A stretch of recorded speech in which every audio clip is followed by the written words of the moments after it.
Presented by Patanjali research एवं evidence based Ayurvedic औषधियाँ। ये है टॉक्स न्यूज नेटवर्क और आप देख रहे हैं पॉलिटॉक्स, राजनीति का कच्चा चिट्ठा। कुछ दिनों पहले तक कांग्रेस में प्रमुख रणनीतिकार प्रशांत किशोर की एंट्री के माहौल से न सिर्फ पार्टी कार्यकर्ताओं में बल्कि आम आदमी में भी यह संभावना जाग गई थी कि अब शायद कांग्रेस के अच्छे दिन जरूर आएंगे। अगले माह उदयपुर में होने वाले कांग्रेस के चिंतन शिविर में पीके की बड़ी भूमिका होने वाली थी, मगर उससे पहले ही कांग्रेस पार्टी से एक बार फिर प्रशांत किशोर की बात बिगड़ गई, या यूं कहें कि दोनों के बीच तलाक के कागज पर दस्तखत हो गए, वो भी दोनों की रजामंदी से। इससे पहले कांग्रेस ने पीके से कहा, आइए संभालिए। पीके ने कहा, no thank you very much. दोनों के समझ में आ गया कि वे एक दूसरे के लिए नहीं बने हैं। कांग्रेस को समझ आ गया कि इतनी बड़ी पार्टी किसी को ठेके पर नहीं दी जा सकती, और पीके को यह कि कांग्रेस किसी के चलाए चलने वाली पार्टी नहीं है, जैसी चलेगी अपने आप ही चलेगी। हाँ, इस बार दोनों के बीच बात बिगड़ने में बड़ा फर्क यह है कि पीके ने इस बार कांग्रेस को निशाना नहीं बनाया। पिछली बार बात बिगड़ी थी तो पीके बहुत नाराज हुए थे और उन्होंने कांग्रेस पर हमला किया था। प्रशांत किशोर ने कहा था कि कांग्रेस नेहरू गांधी परिवार की पार्टी नहीं है, बल्कि वे उसके कस्टोडियन हैं। पीके ने यह भी कहा था कि कांग्रेस का नेतृत्व संभालना किसी का दैविक अधिकार नहीं है, लेकिन इस बार पीके ने एक ट्वीट किया जिसमें कहा कि कांग्रेस ने उनको एम्पावर्ड एक्शन ग्रुप का सदस्य बनने और कांग्रेस में शामिल होने का प्रस्ताव दिया, जिसे वे स्वीकार नहीं कर रहे हैं। उन्होंने कांग्रेस का प्रस्ताव ठुकराते हुए आगे लिखा कि कांग्रेस को उनकी जरूरत नहीं है, बल्कि नेतृत्व और सामूहिक इच्छा शक्ति की जरूरत है, ताकि उसकी गहरी संरचनागत खामियों को दुरुस्त किया जा सके। खैर, ये तो वो है जो सभी को पता है, लेकिन सवाल तो यह है कि इतनी लंबी बातचीत और कम से कम 3 से 4 बार दिग्गजों के सामने प्रेजेंटेशन देने के बावजूद ऐसा क्या हुआ कि दोनों के बीच बात नहीं बनी। जानकार सूत्रों के मुताबिक दोनों को एक दूसरे के प्रस्ताव कबूल नहीं थे। प्रशांत किशोर ने सब कुछ अपने हाथ में लेने का प्रस्ताव दिया था।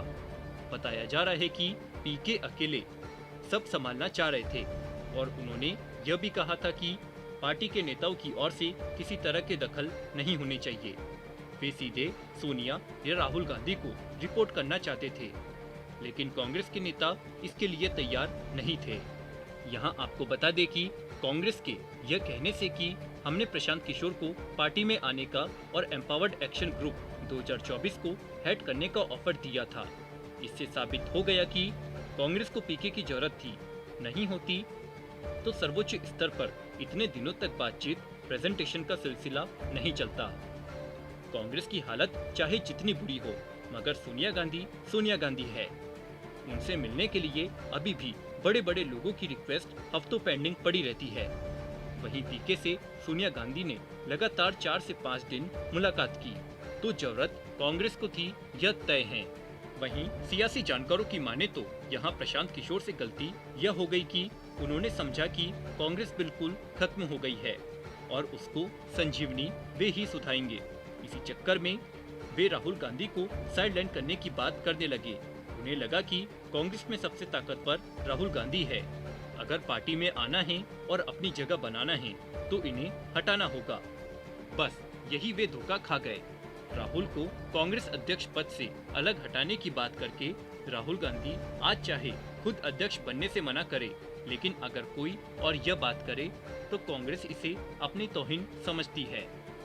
राहुल गांधी आज भी उनके लिए सबसे मूल्यवान है, चाहे वे अध्यक्ष बने या न बने। मगर कोई दूसरे कहे कि राहुल को अध्यक्ष नहीं होना चाहिए, तो कांग्रेस के लिए यह स्वीकार करने योग्य बात नहीं है। तो इसके अलावा कांग्रेस की दूसरी शर्त यह थी कि उनकी कंपनी यानी इंडियन पॉलिटिकल एक्शन कमेटी यानी आईपैक बाकी सभी पार्टियों से संबंध तोड़े। कांग्रेस प्रशांत किशोर और आईपैक को एक मान रही है, लेकिन प्रशांत का कहना था कि आईपैक अलग कंपनी है जिसे अब उनका कोई संबंध नहीं है। पीके ने बताया कि वे चुनाव रणनीति बनाने और चुनाव प्रबंध के काम से अलग हो चुके हैं और कंपनी स्वतंत्र रूप से काम कर रही है।